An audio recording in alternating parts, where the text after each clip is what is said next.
how to add video to Wix website. So what you're gonna have to do is simply click on add elements, and then here you're gonna have to click on video and music, and then as you can see you have different options. So you have single video players, Wix video, video box, video mask, and transparent video.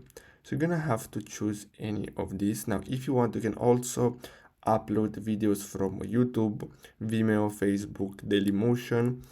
So you're gonna have, so I'm gonna choose this one here. So let's say you want to upload your own video.